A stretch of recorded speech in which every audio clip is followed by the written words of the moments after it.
The football team opens conference play this weekend and are looking to improve on their record. The team heads to Monroe, Louisiana to take on ULM.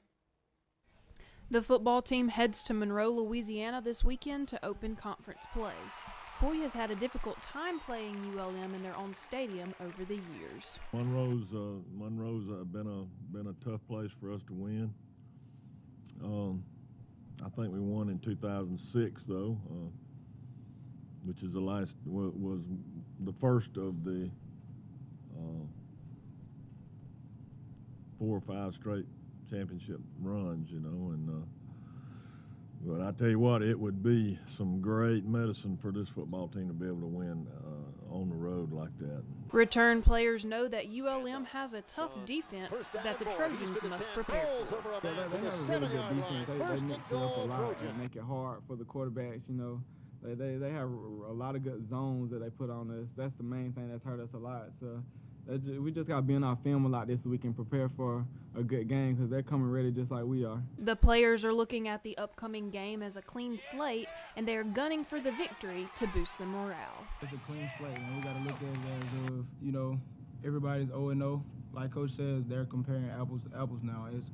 It's best man wins. You know, we got to come out and give our best and try to win in conference. It's tough starting in conference off starting like that, but I mean,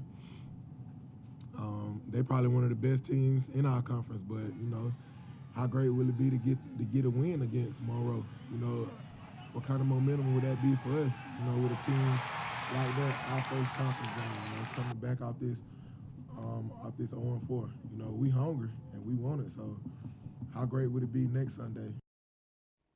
Kickoff between Troy and ULM is set for Saturday at 6 p.m. The Troy soccer team has a tough challenge ahead of them as they take on South Alabama, who has an impressive win streak of their own with 6 games. South Alabama and Troy are evenly matched, coming in with the same record of 8-2. South Alabama is also ranked at number 2 over the Trojans. Head coach Jason Hamilton says will be a tough game for his team as they head into conference play. To me, this is a very, very important game going into the conference to get a good start. We, you know, probably 2 of the better teams in the conference, and having 5 away games and 4 home games, we need to take advantage of one of the away games and get some points. Conference play for Troy begins this weekend. The volleyball team hosts 2 conference games this weekend to try and get back on a winning streak. Troy opens the weekend with Arkansas State on Friday night. Arkansas State is currently 1-1 in conference play, while Troy sits at 1-2. Overall, Arkansas State has a 6-5 record. Troy's overall record is 9-6. Troy then hosts Texas State on Saturday at 7. Texas State sits at number 2 in the Sun Belt, just below Appalachian State. Their conference record is 3-0, while their overall record is 8-7. And head coach Sonny Kirkpatrick knows these 2 teams are going to be tough. We've got 2 good teams coming in with Arkansas State and Texas State, and we've never beaten Texas State, and up until last year, never beaten Arkansas State. So we don't take anything for granted at all. All we know is that we get to sleep in our own beds. We get we're familiar with the facility and with everything that we have going on and the wonderful crowd we have. Hopefully that'll continue to carry on and help us get through this weekend. The volleyball team hosts 2 conference games over the weekend. The men and women's tennis team begin both of their seasons this weekend. The women will travel to California to play in the Revere ITA Women's All-American Championship. Trang Huynh and Anja Kosovic are both nationally ranked, with Huynh at number 107 in the ITA single ranking and Kosovic ranked at number 50 in double rankings. And for the men's team, the Trojans will play in the St. Francis Health System ITA Men's All-American Championship this weekend in Tulsa, Oklahoma. Head coach Scott Kidd says that although his team has new and young players, they have potential to be a great team.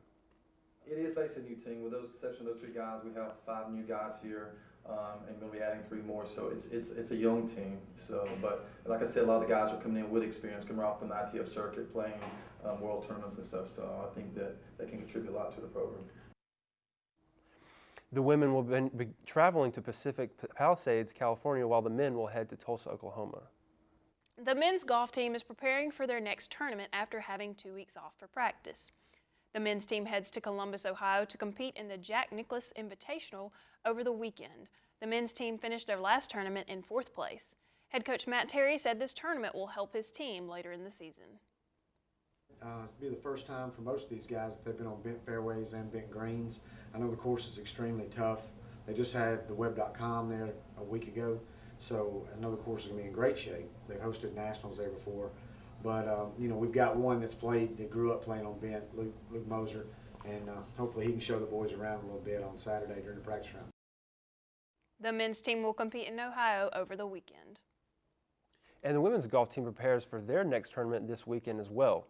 The Trojans will head to Glencoe, Alabama for the Chris Banter Golf Classic. Head coach Bart James says his team has a good preparation and is looking forward to the tournament. We've had a couple weeks of practice.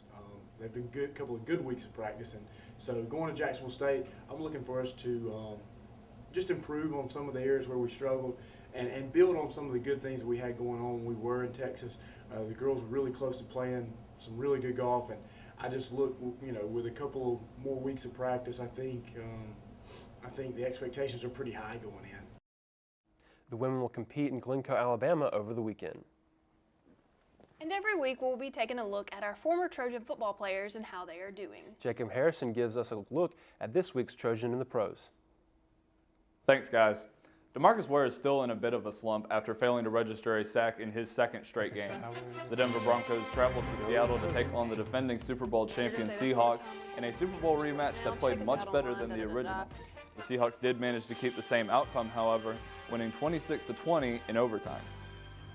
Ozzie Umenyiora had 2 tackles in the Atlanta Falcons' dominant division victory despite having no sacks through 3 games, while Jonathan Massaquoi earned the Atlanta Falcons' first sack of the season in what would turn into a primetime blowout as the Falcons routed the Tampa Bay Buccaneers 56-14.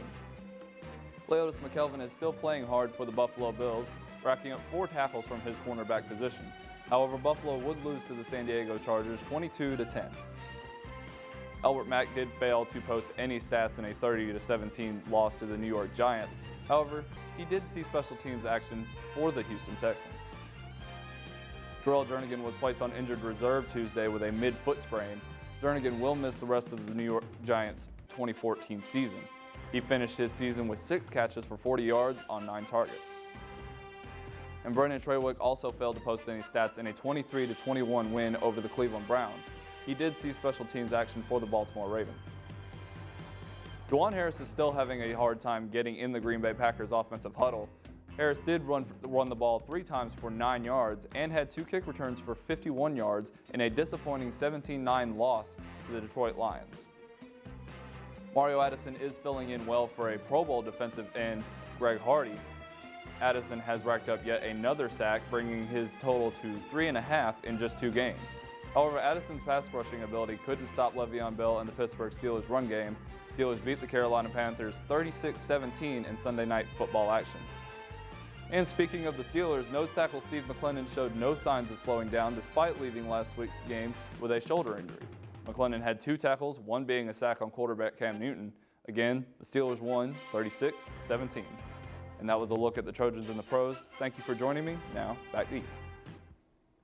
That's all the time we have for Trojan Sports Now. Check us out online at trojanvision.troy.edu to catch anything you missed.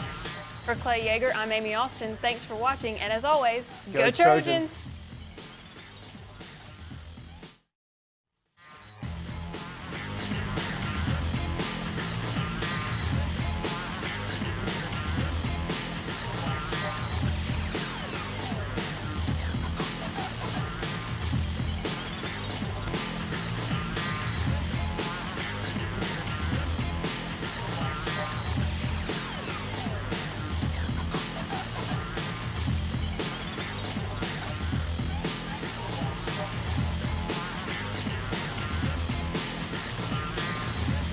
Trojan Sports Now.